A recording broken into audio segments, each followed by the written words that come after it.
이런 조선의 사회, 조선. 참으로 조선이라는 때는 물론 뭐 그때 시대적 상황이 그렇게 있겠습니다만은 아까 얘기했듯이 그렇게 국가가 관리하는 그러한 국민의 수도 아주 자기네들만 하고 나머지는 사람으로 한번 세상이었고 수탈적 제로섬 사회였고 또 이 조선의 가장 큰 문제는 뭐냐면 아주 유일신앙 체제로다가 갖고 있는 나라예요. 조선은 성리학이죠. 성리학. 성리학이라는 거 주작이라고도 하는데 물론 중국에서도 있어요. 근데 한국에서 더 고착화되고 통치 이념화돼서 성리학이 주작이라는 것은 뭐냐면은 이 주작의 경적은 시부 성책을 가지고 거기에 주석을 붙이고 그랬는데 결론은 뭐냐면은 그야말로 공리공론과 명분주의의 학문이었기 때문에 국가 경영 이념으로 맞지 않는 이념을 가지고 있었다는 얘기죠. 왜냐하면은 성리학의 핵심은 이겁니다. 뭐냐면은 이 세상의 만물의 이치가 불변의 진리인 그런 이에 해당하는 거냐 아니면은 이 세상을 끌고 가는 힘과 에너지인 기에 해당하는 것이냐 이냐 기냐 이런 걸 이기 되게 이학 선생하고 뭐 하여튼 국사책 배웠죠. 사실 그게 답니다. 이기 주리론이 있고 주기론이 있고 모든 게 이가 이 세상의 이치다. 아니다 기가 맞다. 이거 항상 소수예요. 그나마 이게 조금 과학적이고 자연주의적인데 그다음 주리론, 주기론 아니면 이기 이론 둘이 똑같다, 둘이 다르다. 이기 이론은 이원론 이런 걸 가지고 나라를 경영해야 될 그 관리들 정치인들이 철학자처럼 끝없는 논쟁을 하고 진짜 중요한 일이 아닌 그야말로 사소한 일에 목숨 걸고 싸웠죠. 너 왕비가 누가 죽었는데 상복은 누구까지 입어야 되고 색깔을 너는 뭐 입어야 되고 너는 뭐 입어야 되고 이런 거 가지고 그건 이기 이런 문제가 그래요. 이라는 것은 만물의 이치고 그 이치가 밖으로 나타난 게 예예요. 예. 예를 지키는 것이 의리고 그러한 의리를 지키기 위해서 그 의를 지키기 위해서는 목숨도 버려야 된다는 거죠. 그래서 상복을 누가 줬는데 뭘 입었냐 어찌해야 되느냐 하면서 싸우고 그 덕분에 아까 제로섬의 수탈적 사회처럼 이 덕분에 요만한 잘못을 이렇게 침소봉대해서 영모를 꾸몄습니다 해가지고 뭐 여러분들 국사책에 많이 배웠죠. 무오갑자 기묘을사 사화 그 다음 무슨 경신 환국 무슨 환국은 뭐냐면은 왕이 주동이 돼가지고 사대부들 요놈들 중에 요놈 힘을 좀 빼야 되겠어 해가지고 요놈을 가지고 이놈을 때려잡은 게 환국이고 사화는 살인 사대부들끼리 지들끼리 왕은 가만히 있고 죽이고 해서 서로 재산 뺏어가고 한 게 사화죠. 그 사이에 나라는 어떻게 됐어요? 조선왕조를 만들고 나니 딱 200년 된 1592년에 일본 애들이 쳐들어왔죠. 임진왜란 일본이 4월 아니야 5월 13일인가 뭐 그때 부산에 상륙을 했는데 서울까지 13일 걸렸습니다. 13일. 그때 무슨 뭐 자동차가 있어 뭐 있어 다 보병들은 다 걸어올 텐데 그냥 아무것도 없죠. 그걸 막는 군인도 없고 뭐도 없고 그러니까 국가의 경제 안민 우리 이런 얘기를 많이 하죠. 국가를 경제하면서 국민이 편하게 지낼 수 있게 하는 것이 이념인데 그런 이념은 전혀 없던 사회가 조선시대. 거기 그 근본이 성리학에 있다. 저는 이렇게 봅니다. 그래서 그것뿐 아니에요. 그리고 13일 만에 사대부하고 임금은 다 버리고 다 도망갔고 그리고 결국은 뭐 외세를 끌어들여서 그래서 또 결국 거기에 종이 됐지. 거기에 종이 돼서 중국의 종이 됐고 그러면은 야 이게 안 되겠다 해서 저는 그때 조선이 망했어야 된다고 저는 생각하는 거예요. 그래서 새로운 왕조가 생겼다면은 우리가 그런 제국주의 시대에 그런 희생양이 되지 않았을 것이다 라는 가정을 해봅니다. 그러나 똑같이 갔어요. 그대로 똑같이 가서 임진왜란 끝나고 어떻게 됐어요? 불과 뭐 몇십 년 지나지 않아서 1627년에 저 후금이 누르하치가 쳐들어왔잖아요. 저기 저 남쪽에서 일본 왜군이 쳐들어올 때는 이 늦은 봄, 여름 따뜻할 때 쳐들어오고 얘네들은 추울 때 1월달에 내려옵니다. 꽁꽁 얼었을 때. 그래가지고 거기 올 내로는 5일밖에 안 걸렸어요. 그래서 강화도로 숨어 들어갔다가 그 나중에 또 나와서 그다음 더 무서운 그 다음에 1636년에 병자호란 이때는 후금이 아니지 청나라 딱 청나라 만들어서 이때는 또 그때 강화도 들어가지 못하게 딱 거기부터 차단하니까 남한산성으로 들어가서 결국 뭐 40며칠 만에 기문에 남한산성 뭐 보면은 잘 나왔죠. 우리 송파에 삼전도 그 비가 있습니다. 그래서 엄청나게 삼배 구고도 하고 하는. 그러고서도 또 그대로 있다가 불과 한 200년 또 좀 더 지속되다가 구한말에 이제 나라를 망했죠. 사실 그 결정적인 시절에 선조 같은 그런 지도자가 있었고 또 한국 한말에 그 제국주의 그 과학이 발전하고 전 세계가 제국주의가 할 때 여기에는 또 그런 고종 같은 요즘은 또 뭐 고종을 뭐 계몽군주라고 저한테 고종은 아관파천만 하지 여러분 다른 나라 대사관으로 한 5번 6번 도망갔던 사람이에요. 살려달라고. 그러니 결국은 나라를 잃어버리고 결국 민중은 다른 나라의 식민지 백성이 돼서 결국은 이제 나라를 찾았죠 우리가. 그래서 45년에 해방이 됐고 우리가 48년에 대한민국이 이제 수립이 됐죠. 사실 대한민국 건국이 1948년이죠. 48년에 건국이 될 때 지금 뭐 역사 논쟁이 심해서 건국이라는 얘기를 자꾸 안 하죠. 근데 하여튼 헌법이 만들어지고 주권과 국토와 영토가 전부 만들어져서 나라라고 전 세계가 승인을 해준 것이 1948년 8.15 대한민국 건국입니다. 그때 이후부터 전쟁의 참화를 겪었지만은 이러한 기적의 역사, 대단한 역사를 써온 것이다. 그러한 조선이 지금 이 시간에 살아있는 완벽한 조선이 저는 북조선이라고 생각합니다. 북조선. 이름도 똑같아요. 조선민주주의 인민공화국. 여기에 갖고 있던 그 성리학을 주체사상으로 대체했죠. 수령 유일체제, 수령 독재체제. 그리고 여기에 있는 왕과 사대부들 전부 거기에 있는 수령과 그 수령을 둘러싸고 있는 공산당 집권 지배체제. 나머지 백성들의 삶은 아무 생각이 없죠. 나는 요즘 그쪽에 그 북한의 3대 지도자 김정은이 조그만 자기 딸까지 데리고 가서 이 무슨 대량 학살무기 미사일 핵무기 발사하는 거를 같이 보고 웃으면서 박수 치는 거 보고 나는 소름이 끼치고 저건 그야말로 지 딸을 아동학대하는 거 아니냐 하는 생각도 들어요. 아주 북한은 완벽한 조선입니다. 그렇게 조선의 성리학을 주체사상으로 대체하고 또 조선의 세습하던 왕의 체제를 그대로 해서 3대 세습을 하고 있고 또 3대 세습을 하면서 한 번도 그 지배계층이 바뀌지 않고 그 하던 사람, 그 사람의 아들, 그 자식들이 지금도 거기에서 잘 먹고 잘 살죠. 한 200만 될라나요?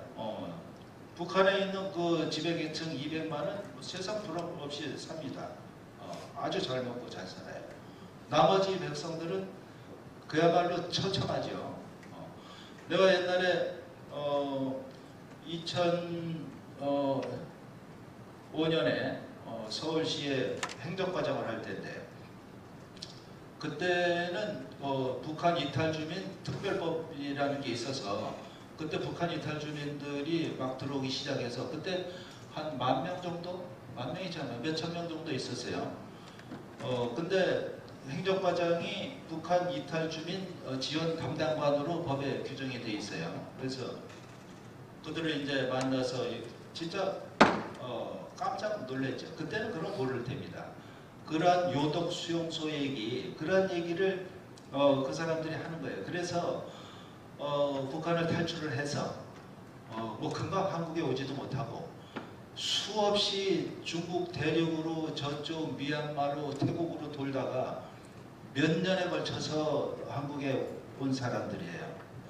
그래서 내가 그때 우리 서울시 예산으로 북한 이탈 주민 수기집을 만들어서 교보에 내놨습니다. 많이 팔렸고 우리 직원들한테도 다 하나씩 줬고 사랑의 날개라고 제가 제목을 달았어요. 그리고 북한 이탈 주민들이야말로 여러분들이야말로 민주화 투사다. 그 엄혹한 현실에 거기에 안주하고 그냥 그대로 살지 어떡하겠어 운명이지 이러지 않고 특히 자식들 애들까지 데리고 온 사람들 내 자식 내 가족을 내가 자유를 찾아가야 되겠다 해서 나와서 그 과정 거쳐서 뭐 무슨 도움을 또 받았겠지만은 그래서 이 자유와 인권과 민주화 번영이 넘치는 대한민국에 온 여러분 정말 자랑스럽고 여러분들이야말로 먼저 온 통일이고 민주화 투사다. 제가 그렇게 얘기했어요. 그래서 여러분들 사랑의 날개라는 이름은 여러분들이 이제 이 땅에서 그 그리운 고향 산천을 두고 떠날 수밖에 없게 만든 자들에 대한 그 분노의 산을 홀홀 넘고 또 보고 싶은 가족 친지 보지 못하는 그 슬픔의 강도 홀홀 넘어서 이 자유와 민주의 대한민국에서 성공하기 바란다고 제가 서문에 그렇게 썼어요. 근데 이제 많이 알죠. 우리 국민들이. 그 당시에 진짜 깜짝 놀랄 얘기. 그렇게 만든 체제가 조선민주주의인민공화국 북조. 이거는 정의감이 있고 이 땅의 자유민주 대한민국에 사는 젊은이라면은 여기에 관심을 가지고 저기에 내가 뭘 기여를 해야 되겠다 하는 생각을 가지는 게 필요하다고 생각합니다. 조금 복잡한 문제들이 있어요. 대한민국 포용적 제도, 창조와 혁신의 제도를 채택한 것 지금까지 말씀을 드렸죠. 더 이상 길게는 말씀을 안 드리겠습니다. 그러나 우리 대한민국 조금 갈등에 들어가 있죠. 대한민국과 북한 한번 보겠습니다. 그래프로 GDP는 똑같은 나라였지만은 북한의 56배 뭐 비교가 안 되죠. 35조 원, 1934조 원. 2020년 1인당 GDP 28배. 이것이 Why Nations Fail에서 얘기한 포용적 제도를 채택했느냐 착취적 제도를 채택했느냐의 차이입니다. 오직 그 차이예요. 우리가 피가 다른 것도 아니고 기후가 뭐 그렇게 다른 것도 아니고 뭐 토지는 뭐 남쪽이 더 농사짓겠죠. 다른 것도 아니고 오직 어느 정치 지도자를 만나서 어느 정치 체제를 선택했느냐 강요당했느냐에 따라서 지금 살고 있는 것이 이렇게 다르다. 저기 북한의 유명한 사진이죠. 이런 나라. 해만 지면은 불 끄고 들어가서 움직이지 않아야 돼요. 그리고 추우면은 거의 얼어 죽습니다. 추우면은 난방을 할 수가 없어요. 그리고 북한 사람들 너무 못 먹고 그래서 굉장히 좋아하는 게 초코파이예요. 왜냐하면 인간이 당분을 좀 섭취해야 되거든요. 당이 없어 전부. 그래서 그걸 그렇게 좋아한다 하더라고요. 초코파이. 우리 개성공단 그때 했을 때 사실 제가 개성공단을 과거에 내가 이명박 시장 서울시장 하실 때 내가 서울시장 비서실장을 했는데 이명박 시장 모시고 개성공단을 갔다 왔어요. 갔는데 거기에서 하여튼 보고 들은 얘기들 보면은 그렇습니다. 거기에 있는 근로자들 개성공단의 문제는 그 당시에 개성공단의 북한 근로자들 한 명에게 기업체에서 주는 월급이 80불이에요. 근데 그 중에 75불을 개성공단 총국, 개성총국이 가져가. 그 중앙, 그 총국장이라는 애가 저 벤츠 타고 평양에서 내려왔더라고. 우리 만나러. 그 75불은 국가가 가져가고 5불은 본인이 가져가는. 이거 뭐예요? 그야말로 노예 노동이지. 우리 국민을 자기 국민은 노예로 쓰는 거지. 지금 저 러시아에 가 있는 무슨 벌목공들부터 해외 북한 근로자 나가 있는 건 전부 노예입니다. 본인의 돈이 아니네요. 100% 전부 노예고 그 돈은 다 공산당의 돈으로 들어가고 자기한테는 안 줘. 5불. 그러나 5불을 거기에서 일본 아니 북한 돈으로 바꿀 수 있게 해주는데 그걸 바꿔도 한 달치 월급 가까이는 된다는 거예요. 그때 그런 개성공단.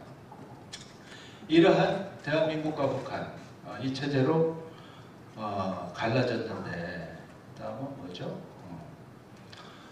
우리 대한민국의 미래, 청년의 미래입니다. 어디로 가야 되느냐? 디스토피아로 가느냐? 유토피아로 가느냐? 우리 청년들의 선택에 달려 있어요. 어떻게 선택해야 될지. 그 선택이 어떤 거여야 되는지는 또 좀 이따 얘기하겠습니다만은 지금 북한은 저 핵무기 소형화한 거를 계속 보여주고 있죠. 전략 핵무기와 전술 핵무기가 있는데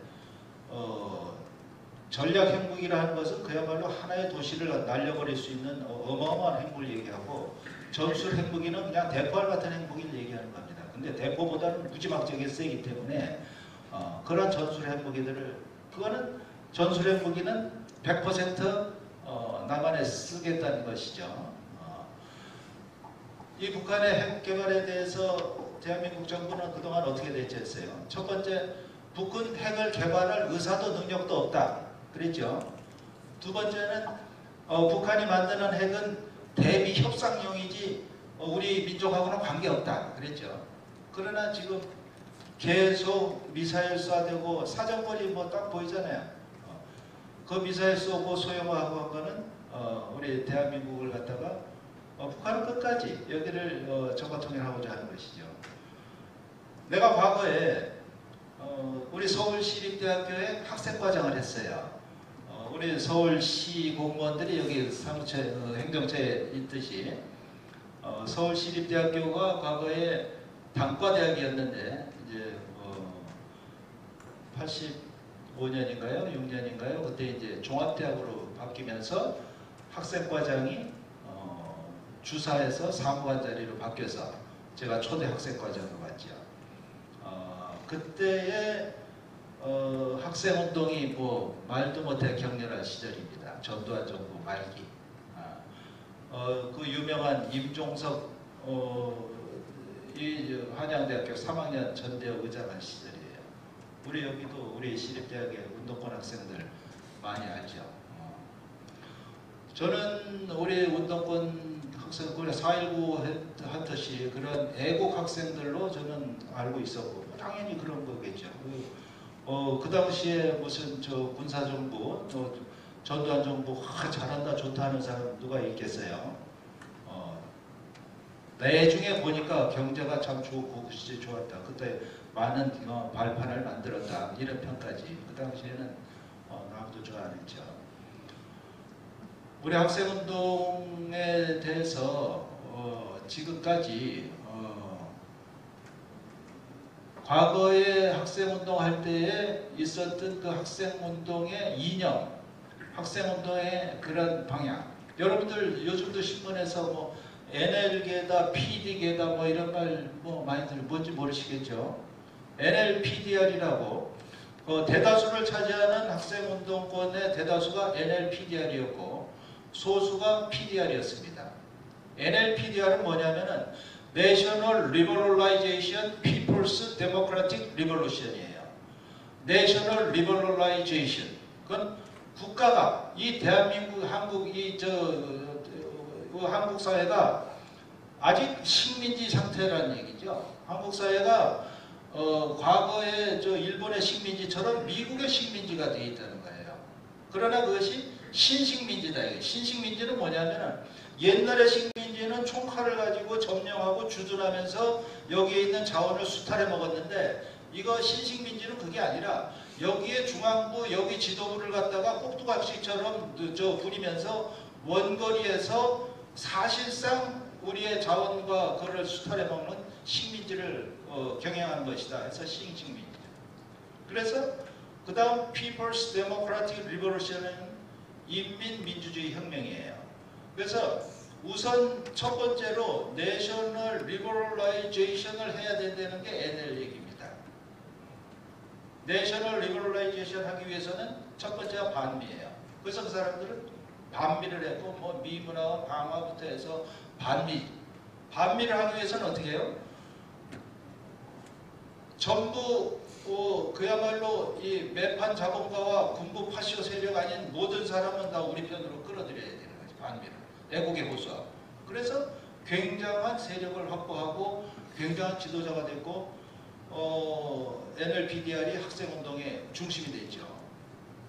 그 다음에 그 사람들의 그 이론의 그 다음은 핵심은 반미를 하고 나서 반미가 이루어진다면 어떻게 하겠냐. 그 다음 2단계 혁명이 People's Democratic Revolution.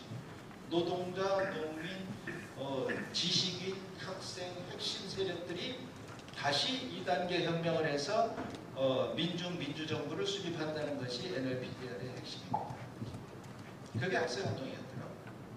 근데 PDR은 좀 달라. PDR은 뭐냐면은 무슨 신식민지냐 여기가 여기도 고도로 발전된 후기 산업 자본주의 사회다. 뭐 공장도 다 돼 있고 뭐 회사도 뭐 전 세계에 뭐 나가는 대형 회사들이 있고 산업 사회이기 때문에 노동자와 자본가의 모순 관계가 제일 큰 모순이다. 이 모순을 깨우치는 혁명이 필요하다. 해서 1단계 혁명, People's Democratic Revolution을 해야 된다. 그래서 여기 있어요. 1단계 혁명을 한다는 게 그래서 이거는 뭐냐면은 마르크스 레닌에 아주 가까운 거죠. 마르크스 레닌주의에 의한 노동자 농민이 직접 작업과 세력을 얻고 공산주의 혁명을 한다 해서 굉장히 정통 공산주의 이론입니다. 그러한 NLPDR과 PDR들이 내중에 민주화되면서 정치권으로 다 들어가고 내중에 또 당을 만들고 거기다가 그거보다 더 무심하죠. 우리 대한민국 헌법에 의해서 해산 판결받은 진보당까지 통진당까지 뭐 많은 스펙트럼이 생겼죠. 그래서 NLPDR, PDR. 저는 근데 그러고 1994년에 소련이 망해버렸죠. 동구권 유럽들이 전부 다 민주화됐고 그래서 거기에 멘붕이 오고 이게 아닌가 보다 하고 돌아선 운동권들. 나는 그런 사람들 진짜 굉장히 높이 평가하고 굉장히 우리 사회에 소중한 사람들이라고 생각합니다. 젊었을 때 그때 엄혹한 시절에 그런 물론 거기에 저쪽 아까 얘기했던 북한 쪽 그 대남 선전부의 영향을 많이 받긴 받았겠지만은 그래도 이 자유와 인권 군부 독재하면서 그때 젊었을 때 좋았다 이거. 그러나 그러한 공산주의 체제의 현실 또 그 이념이 인간을 행복하지 않게 한다는 것 그리고 무엇보다 탈북자들이 막 생기면서 드러난 북한의 현실을 보고서도 돌아서지 않고 이렇게 전 세계에서 입증된 이런 그 Why Nations Fail 같이 이 포용적 제도, 자유와 인권과 번영, 창조와 혁신 이런 것만이 모든 국민을 행복하게 한다는 것을 알게 된 이후에도 전향을 하지 아니하고 계속 그렇게 뭐 겉으로는 뭐 얘기 안 하겠지만 하는 사람들은 옳지가 않다.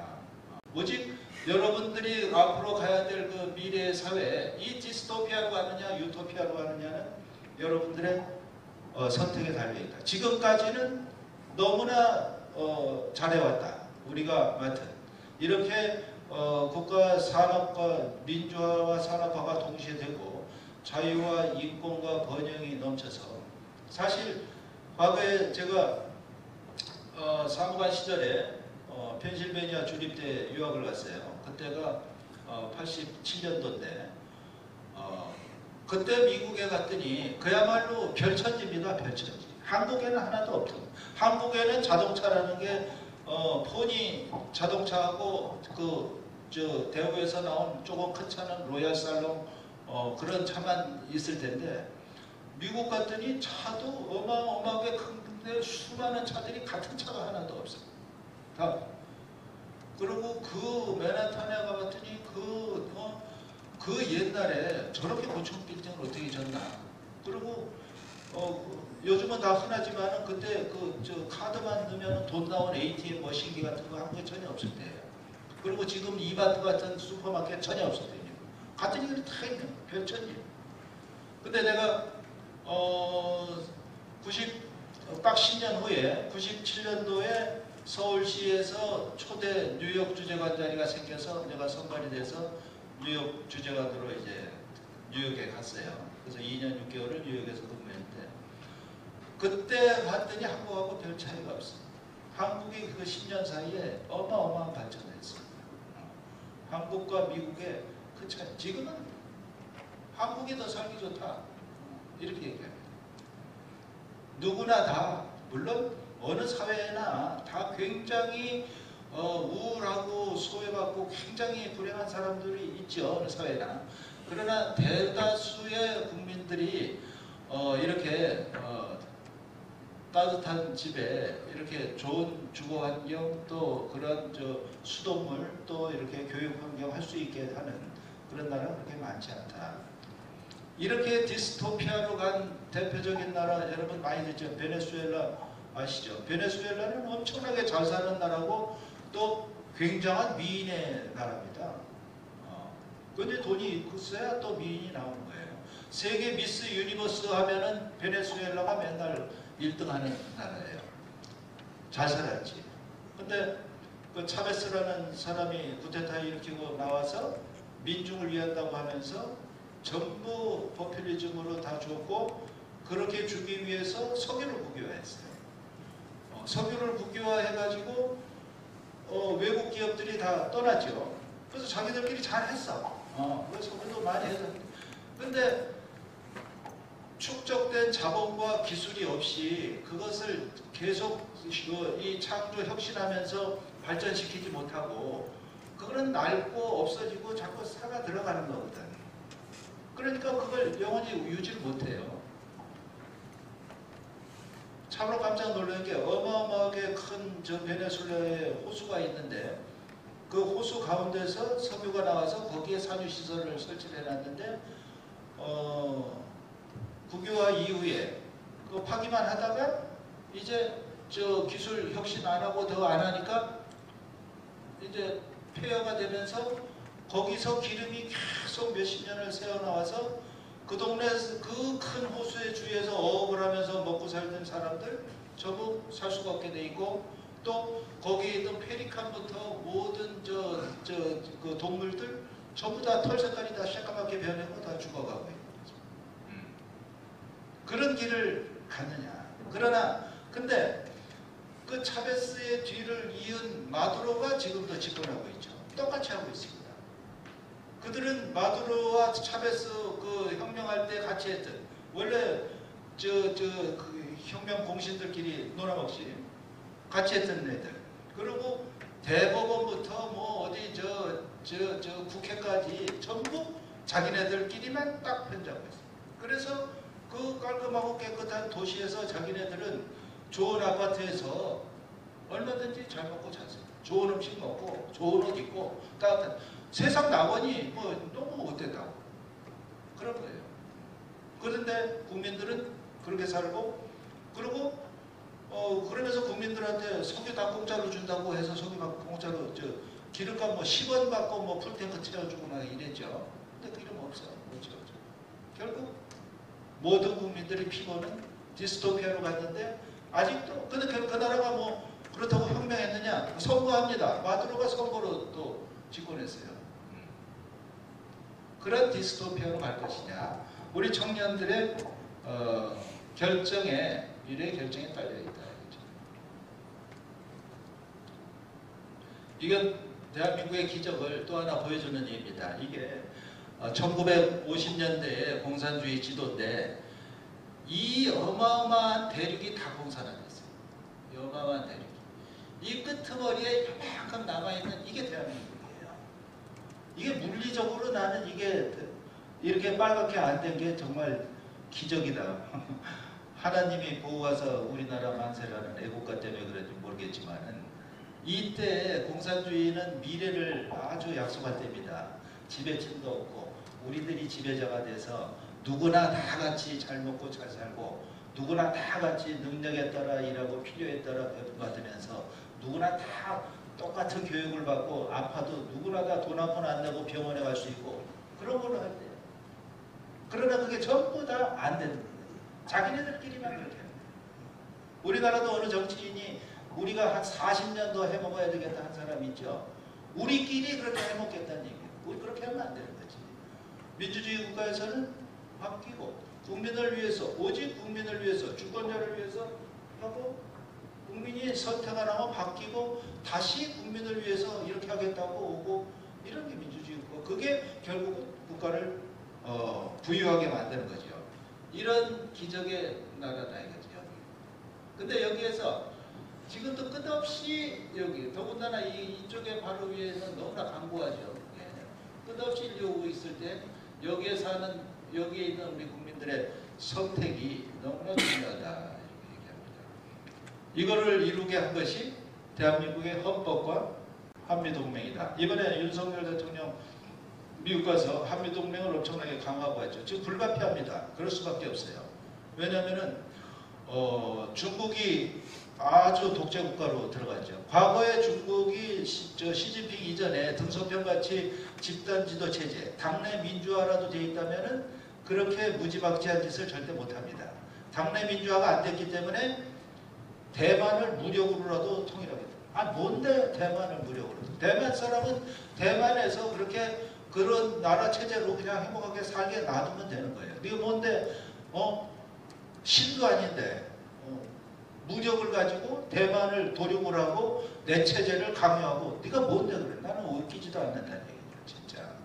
그게 민주화가 안 됐기 때문에 굉장히 위험한 순간이 다가왔죠. 더군다나 저런 체제로 가서는 경제 나빠지고 독재는 더 강고화되고 이 지렛대인 북한을 이용해서 무슨 일을 할지 모르는데요. 그리고 또 러시아 마찬가지죠. 러시아는 푸틴도 역시 자기가 인간이 아니라 나는 신이라고 생각하는 사람이에요. 제가. 하도 오랫동안 그 신 같은 권좌에 앉아서 있다 보니까 그 신이 된 거지. 그래서 멀쩡한 나라 자기가 왜 들어가서 침략을 하고 전쟁을 하는 얘기. 겁주고 뭐 이렇게 하고까지는 좋다 이거예요. 그러나 그렇게 지금 여러분들 그 이상하게 그 전쟁은 텔레비에 보도가 잘 안 돼서 그런데 현장의 지옥이 여러분들 같은 젊은이들이 우크라이나고 러시아고 수도 없이 그 필드에서 죽음으로 사라져갑니다. 이 땅에 지금 실현된 지옥이 거기 있어. 그런 나라이지. 여기는 지금 말도 못하는 핵무기 가지고 공갈을 하고 있지. 그리고 또 우리 내부에 이 자유민주주의 체제 대한민국에 대한 가치의 소유, 이 가치의 중요함 이런 것에 대한 그런 통일적 의견도 안 돼 있지. 그렇기 때문에 아까 내가 얘기했던 NLPDR하고 PDR에 있다가 조금씩 좀 달라서 또 이렇게 또 정치권에 들어가서 또 돈 맛도 보고 권력 맛도 보고 하면서 약간 변형돼 있지만은 그거는 그대로 하고 있으면서 너무 많은 사람들이 들어가 있어요. 우리 정치권을 하고 있는데 그게 참 굉장히 위험한 데죠. 그래서 한미 동맹과 대한민국 헌법, 한미 동맹에 관해서 또 이번에 기시다 총리의 일본과의 관계도 앞으로의 미래를 위해서 우리가 더 이상 지체할 수 있는 여차하면은 이게 이 물리적으로 이것도 빨간색이 돼야 되는 거거든. 이것도 물리적으로 이거를 지킬 수가 없다 이거죠. 굉장한 위기 상황에 있다. 청년 새 시대가 맞이할 정치나 경제, 아까 같은 포용적 제도, 그런 포용적 제도로 해서 자유와 인권 그리고 번영의 대한민국 발전은 지속돼야 되고 이러한 선택을 하는 청년이 되어야 된다 이거죠. 어떤 청년이 해야 되는가? 나는 우리 청년들에게 자기의 운명을 스스로 개척하고 책임지는 자유인이 되어야 된다. 절대 정부 믿고 정부에 의지하지 말아야 된다는 얘기죠. 내 운명을, 또 부모도 마찬가지입니다. 부모한테도 의지하지 않아야 돼. 내 운명을, 여러분들 지금 여러분들이 처한 상황이 굉장히 안 좋습니다. 우리 때보다 훨씬 안 좋아. 우리 때도 뭐 경제 안 좋다 안 좋다 했지만은 뭐 지금 같지는 않고, 지금 청년 실업률 우리 10%라고 발표를 하고 있는데 사실은 한 30% 되죠. 왜냐면은 나 하기 싫어, 나 쉴 거야 하면은 실업률 계산에 안 넣어요. 그리고 한 달에 1시간만 일했다 하면은 취업자예요, 기준이. 그리고 나 이제 취업 준비하고 있어, 이것도 아니야. 군대 간 거, 또 뭐지, 대학원 가는 거 전부 치료부터 해요. 사실은 30% 이상. 더군다나 좋은 일자리 굉장히 없어지죠. 좋은 일자리. 우리나라에 삼성 같은 기업 2개, 3개 있었으면 어떻겠습니까? 그럼 훨씬 더 좋지. 왜 우리나라에 없었겠어요? 그렇게 해서 만들고 해서, 사실 기업은 굉장히 약합니다. 기업은 전 세계에 나가서 경쟁을 하는데 국가가 막 국가적 차원에서 밀어주고 도와주고 제도를 만들어주지 않으면은 기업은 굉장히 약해. 더군다나 기업이 국가가 온갖 법으로, 법령으로 또 제도로 옥죄 놓으면은 기업은 금방 망해요. 공무원, 뭐 정치인, 우리나라 아주 악습 중에 악습이죠. 국회만 열면은 대한민국 기업인들 전부 국회로 그 세계적 글로벌 경영하느라고 바쁜 총수들 다 앉혀놓고 질문도 안 해요. 와서 한도 끝도 없이 기다리다가 뭐 말 한마디 하게 되면은 바로 아니고 말고, 뭐 잘못 찍힌 사람 있으면 아주 깨고 일단 불러서 조지는 거지. 그런 악습이죠. 그런 자기의 운명은 스스로 개척하고 책임지는 자유인이 되어야 된다. 이 자유인은 우선 나의 운명을 내가 스스로 결정한다는 의식이 있어야 되고, 그러기 위해서 타인의, 남들의 선전과 선동에 현혹돼서는 안 됩니다. 내가 스스로 깊이 있게 지성인같이 생각하고 연구하고 이래야 된다 하고 그 방향에 대해서 자기가 결론적으로 책임을 져줘야 된다. 그리고 나의 삶을 내가 사는 것이지 누가 살아주는 거 아니에요. 그리고 나의 주어진 환경을 절대 탓하면 안 돼요. 환경을 탓하면 발전이 절대 없습니다. 왜냐하면 우리 사회가 정치, 경제, 사회, 문화로 이루어졌다고 생각해 보세요. 정치는 이 정치가 엉망인 게 이 사회, 전체 사회 구성한 사람들이 다 그래요. 사회 문화가 그래서. 사회는 경제가 그래서 그래. 경제는 또 문화가 그래서 그래. 정치 서로 남의 탓만 하면 돌죠, 그냥. 이건 마찬가지예요. 나의 주어진 환경에 탓만 하면은 그 환경의 노예가 되는 것이지, 그 환경을 갖다가 극복하고 일었을 줄 아는 그러한 사람이 되어야, 물론 힘들지만은 발전이 있다 이거죠. 내가 별로 안 좋아하는 말 중에 하나가, 어느 범죄자가 있을 때 굉장히 유식한 사회학자나 이런 사람들, 저 사람이 저런 범죄를 저질렀던 것을 탓하기 이전에 저 사람이 왜 그렇게밖에 할 수 없었는가를 생각해 봐야 된다. 말은 굉장히 멋있죠. 굉장히 멋있고 아주 대단한 말이에요. 그러나 사실은 좋은 말은 아니에요.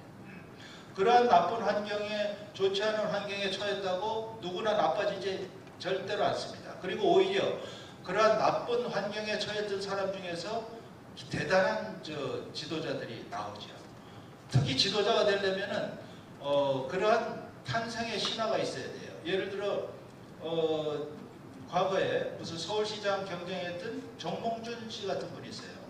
아버지가 어마어마한 회장이죠. 또 자기도 회장이고, 뭐 날 때부터 회장이고, 자기는 굉장히 좋지 못하지만은 민중의 지지받기는 쉽지 않습니다. 좋지 않아요.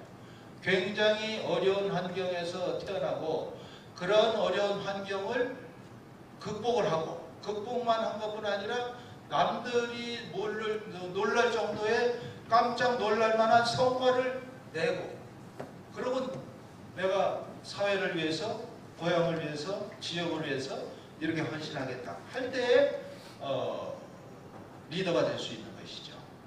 그래서 환경에 탓하고 뭐 이래서 절대 환경으로 들어가서는 안 된다. 환경에 탓하지 말고 그런 주체인 그리고 그런 지성인 그리고 그런 자유인 지금 만드는 법들이 다 규제예요. 지금 우리 대한민국에 너무 규제가 많아. 하나부터 다 여기 경제학 교수 안 계십니다만 경제학에 아주 유명한 말이 있어요. 더 폴스 샤워라는 말이 있어요. 바보들의 샤워. 이거 뭐냐면은 바보는 한 번도 따뜻한 물에서 편안하게 샤워를 할 수가 없어요. 왜냐면 물 들었다가 차갑네 하면은 수도꼭지를 일일이 탁 돌려가지고 뜨거운 물이 막 쏟아요. 뜨겁네 해서 일일이 팍 돌려가지고 또 찬물이 쏟아요. 내내 이러다가 쾌적한 따뜻한 물에 샤워를 하지 못하고 나간다는 것이 경제학의 폴스 샤워인데 그게 아까 얘기한 그런 이 정치권이나 이런 정책 결정자들 그렇게 과도한 정책 결정 아니 이렇게 전세 없는 사람들 그 전세 좀 살게 해줘야지 하면서 전 임대차 3법 거기에 부작용이 있을 거 있다는 거는 여러 가지 많은 사람들이 얘기했지만은 그냥 끝까지 돌리는 거예요. 그러다가 지금 전세 사기라고 그러니까 또 끝까지 이래 돌려야 돼요. 이게 다 규제거든. 다 규제. 기업을 하는데 개인이 살아가는데 내가 자유인으로서 내가 포갑적 지배, 억압적 지배를 받지 않고 내 의지대로 살아가는 거 그것도 자유지만은 부질하는 쓸데없는 사사한 규제를 받지 않고 내 스스로 만든 규칙을 지켜가면서 그러나 사회를 유지할 때 이거 넘지 못할 선을 넘었을 때 그때 사회가 국가가 개입을 하는 그런 자유인의 사회가 되어야 굉장한 창의와 혁신이 나오고 제로섬 사회도 벗어나고 그런 포용적 제도로 간다 이거죠. 여러분들은 우리 청년들에게 제가 드리고 싶은 말은 자유인으로 살아가야 됩니다. 자유인. 그 다음 몇 가지만 더 말씀을 드리면은 도전의식. 도전을 해. 도전하는 이상 실패한 건 아닙니다. 저도 저번에 마지막이라고 얘기했지만은 강남구청장 도전했다가 안 됐고 그러나 도전하니까 또 이렇게 이루어질 수도 있는 거예요. 도전하는 이상 실패는 아니에요. 도전. 그러니까 도전의식. 이 세상은 꿈꾸는 자의 것이다. 꿈이 없으면은 도전이 없고 그냥 현실에 안주하고 사실 현실에 안주하는 거는 좋을 수도 있어요. 편안해. 원래 익숙하지 않은 천사보다 익숙한 악마가 낫다라는 서양 속담도 있어요. 그러니까 익숙하고 편한 상태로. 우리 청년들 근데 절대 안주하고 거기에 현실에 그냥 눌러 있으면 안 됩니다. 그것은 청년이 아니죠. 계속 무언가 작은 것부터 큰 것까지 단기적인 것부터 또 장기적인 것까지 계속 도전을 해나가고 만들어 나가야 돼요. 이것은 왜 중요하냐면은 청년 시대의 도전이 왜 중요하냐면은 시간의 갭을 갖다가 여러분들이 나중에 막을 수가 없어요. 여러분들은 지금 같이 출발을 했는데 도전을 해서 한 친구들은 이렇게 가고 여러분들은 그냥 이렇게 갔을 때 도전을 해서 온 친구들은 이렇게 갔다 하면은 나중에 한 10년, 20년 지났을 때 이 갭을 여기서부터 아무리 해도 뛰어넘어서 같은 갭에 갈 수가 없어요. 여러분들이 30, 40, 50 됐을 때에 그때의 여러분들의 위상과 위치에 맞는 그러한 게 돼 있어야 된다는 얘기죠. 내 중에 정신 차려서 이제 내가 해보겠어 하면은 그 시간의 갭을 채우지 못하고 조금의 발전은 되겠죠. 그러나 안 된다. 젊었을 때의 시작 그렇게 중요하다는 얘기죠. 항상 도전을 하고 도전하기 여러 가지 전략과 여러 가지 생각이 있겠죠. 그것은 스스로 자연으로 선택을 하고 그래서 현실에 안주하지 마라. 또 에임 하이 하는 건데 저거는 스스로 자기를 어떻게 프레임하느냐에 따라 다릅니다. 나는 이 정도밖에 안 돼. 하면 그 자기 프레임한 거에 의해서 에임 하이 하면 되는 거예요. 굳이 에임 하이 하라 그래서 나는 대통령이 될 거야. 아니면 재벌 회장이 될 거야. 이런 건 에임 하이가 아니죠. 자기가 자기를 프레임하는 거에 따른 에임하기가 필요하다. 여러분들 청년 세대는 사실 우리 같은 세대보다 좀 우리는 위의 세대를 갖다가 잡고 넘어가는 거를 사실 생각을 못했어요. 우리는 그냥 밑에서 들어가서 그 계층의 사다리를 밟아서 우리가 이 나이 되면 이제 이렇게 돼갖고 그렇게 살아온 것이죠. 그러나 여러분들은 그렇지 않죠.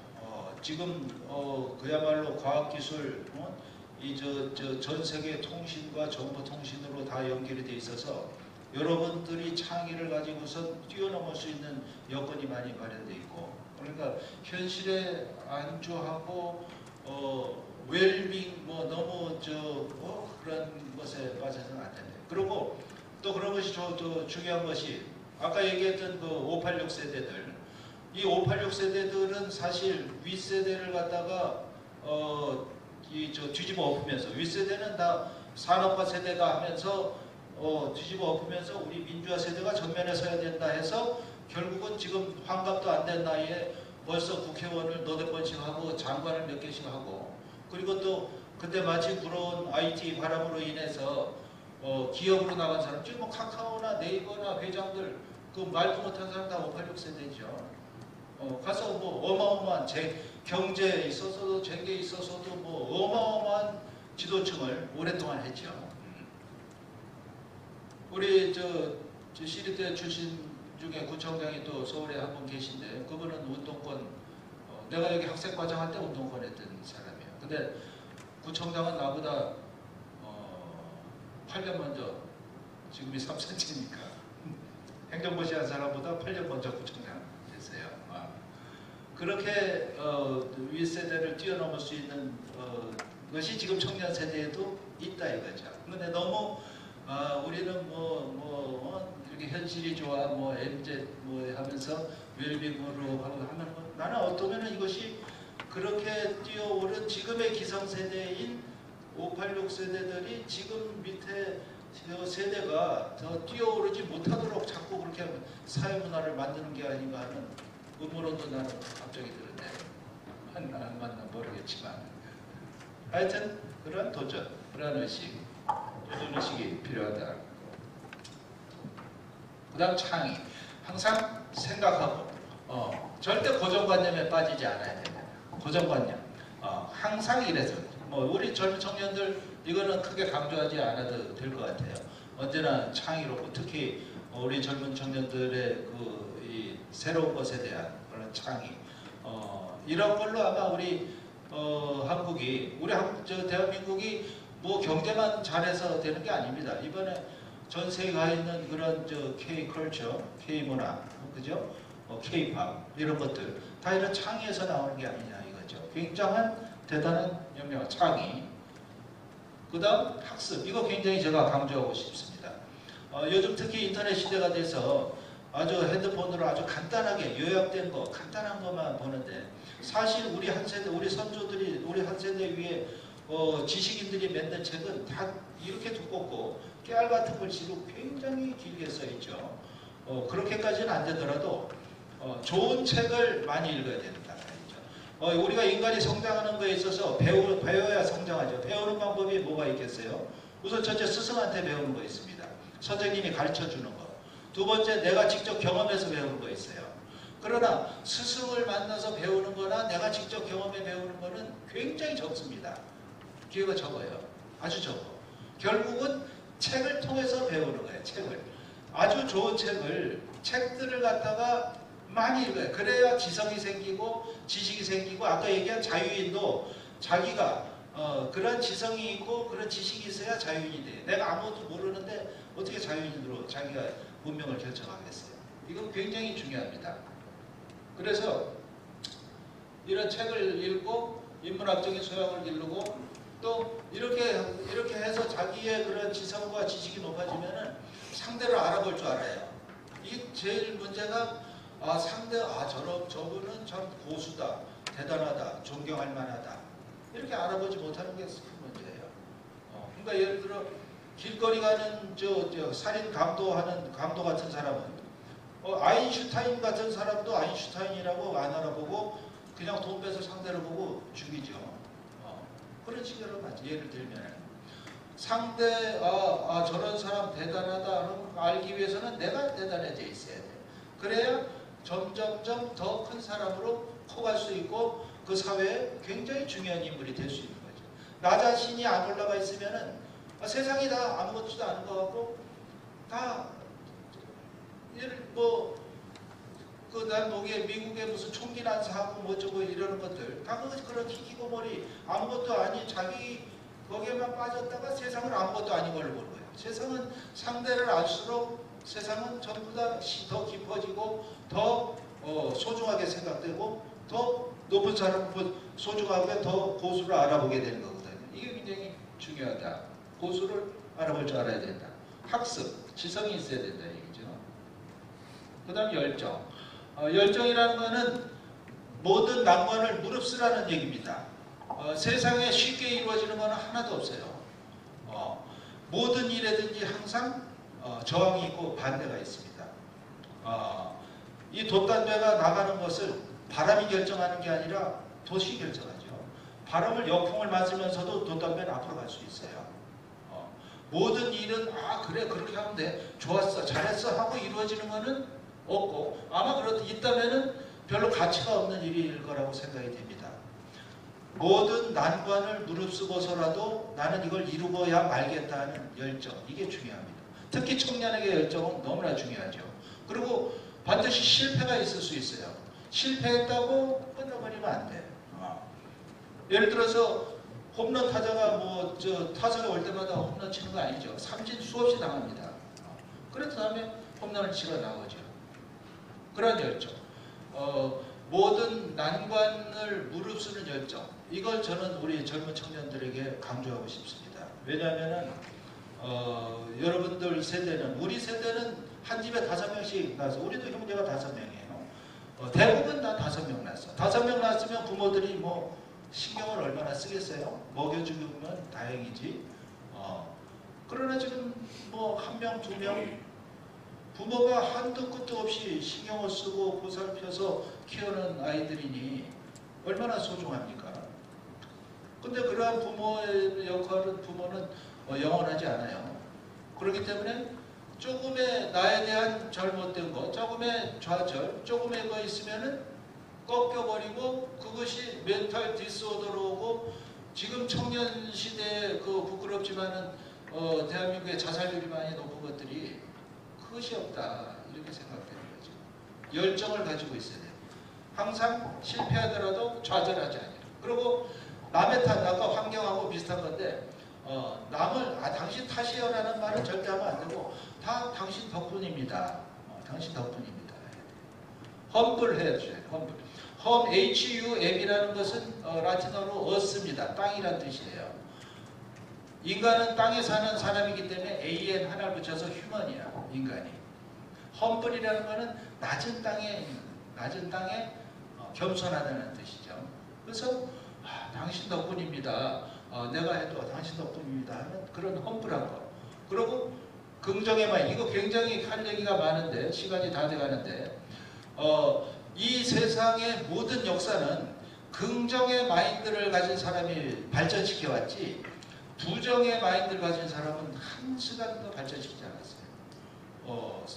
서양에서도 저 바다를 넘어가면 뭔가 있을 거야 생각한 사람이 배를 타고 그때 배에 뭐가 있어요. 나간다면 몇 년씩 죽을 줄 모르지만 타고 나가는 거죠. 뭐가 있을 것이다 하고 나가면 반드시 죽어. 절대 나가면 안 돼. 그러면은 근데 조선의 해금적이에요. 조선에서는 배 타고 못 나가겠죠. 절대 죽는다. 긍정의 마인드를 가지고 물론 비판은 우리 언론이나 비판해야 되는 사람 반드시 필요하죠. 조직에도 일하는 조직이 있고 그 일을 잘하는지 감시하는 감사과가 또 있죠. 반드시 필요해요. 그러나 그 비판하는 사람이나 감사하는 사람이 제품을 만들어서 역사를 발전시키지는 않는다는 얘기죠. 긍정의 마인드. 이거 하면 얘기가 너무 길어져서 굉장히 중요한 얘기. 긍정의 마인드로 무장을 하는 거 굉장히 중요합니다. 그 다음 인성. 마지막으로 인성을 가져야 된다. 제가 보니까 이것이 지속 가능하게 하는 거예요. 그러니까 인성이 없는 사람이 크게 성공을 했다. 뭐 어떻게 재벌 회장이 됐어, 쌍방울 회장이 됐어. 그 회사가 오래 안 갑니다. 반드시 오래 안 가요. 망해요. 인성을 가지고 있는 것은, 그러니까 인성은 뭐냐면 심퍼시죠. 심퍼시. 동시에 상대방을 느낄 줄 알아야 돼. 감퍼스는 감정이고 심은 동시라는 뜻인데, 심퍼시. 내 감정만 가지고, 내 생각, 내 감정만 가지고 강요하고 하는 게 아니라 상대방이 느끼는 감정을 느낄 줄 알아야 돼. 상대방이 느끼는 감정을 전혀 못 느끼는 극단에 있는 사람이 사이코패스예요. 사이코패스는 상대방 공감 일치 안 합니다. 무조건 내 위주로만 생각. 그래서 사이코패스 연쇄살인범들 사람이 죽어갈 때 그 고통이나 아픔은 전혀 못 느끼죠. 그러니까 보통 사람들은 살인 못하지. 그런 공감하는 능력, 상대방의 아픔을 느끼는 능력, 이것이 지도자가 가지고 있어야 될 굉장히 중요한 거예요. 그러지 않으면은 그야말로 실패하는 지도자가 돼요. 자기 혼자 생각해서 뭐 전혀 공감이 안 되어서 자기 혼자 다 해버립니다. 그런 타인을 공감하는 능력, 배려하고 관대한 능력. 그다음 부모에게 잘하라는 거. 이것도 굉장히 이상하게 부모님에게 잘하는, 우리 세대 이제 부모님들 다 돌아가셨거나 또 뭐 굉장히 연로하시죠. 우리 친구들 보면 다 부모님한테 잘하는 애들이 나중에 자식도 잘 돼. 보면. 그래서 부모님은 왜 잘해야 되느냐? 부모님이 신은 아니지만은 여러분을 낳아준 신과 같은 존재예요. 여러분들을 만들어줬어요. 그걸 여러분은 우연히 뭐 결혼해서 뭐 결혼 생활해서 살다 보니까 뭐 내가 나온 거지 뭐 이렇게 생각하면 안 돼요. 부모님은 여러분들을 없던 것들을 창조해서 만들어준 신이야. 그리고 여러분들 지금까지 신이 인간을 보살피듯이 그렇게 보살펴서 길러왔고, 그리고 그 나중에 여러분들이 그렇게 대우를 하고 대접을 그렇게 할 때에 또 여러분들에게 리턴으로 돌아온다 이거죠. 부모에게 잘하는 게 굉장히 중요하다. 부모에게 잘 못하고 뭐 그러면서 나중에 이제 회계에서 돌아오면 또 잘 되겠죠. 근데 끝까지 그러면서 성공하고 잘 되는 사례가 별로 없다. 아마 근데 그것도 심퍼시하고 같은 게 아닌가 생각이 되는데, 그 다음 마지막으로 하나 강조하고 싶은 것이 절대 불법과 손잡지 말라. 이것이야말로 지속 가능성이 없어요. 특히 우리 젊은 세대 이번에 무슨 뭐 코인입니까 뭡니까 뭐 해서 뭐 엄청나게 해서 뭐 외국까지 갔다 뭐 잡혀온 젊은 친구 있죠. 그 친구 대원이고 나오고 아주 집안도 좋고 엄청나게 공부도 잘하고 그런 친구인데 그렇게 됐죠. 이 자유민주주의 체제, 아까 얘기했듯이 법의 지배라고 그랬죠. 법의 지배 하에서는 어느 누구도 예외가 없고 이 법은 굉장히 무섭습니다. 이 법에 반하는 불법과 손을 잡았을 때에는 일시적으로 명성을 얻고 일시적으로 돈을 벌고 할 수는 있을지 몰라도 그것이 여러분들 50, 40, 50, 60 나중에까지 절대 지속 가능성을 보여주지 않습니다. 언젠가는 그것이 무너져 모래성이에요. 그래서 근데 여러분들 젊은 세대들 이 인터넷 세상이 되고 이래서 불법과 손잡기 좋은 환경이 되어 있죠. 그러나 절대 불법과 손잡으면 안 됩니다. 일시적으로는 성공할 것 같아도 절대 지속 가능성이 없고 반드시 루저가 된다 이거죠. 나중에 돼서 나의 30대, 40대 돼서 그런 루저가 됐을 때에는 회복 안 됩니다. 회복하기 어려워요. 그래서 절대 불법과 손잡지 말아야 된다. 이런 얘기.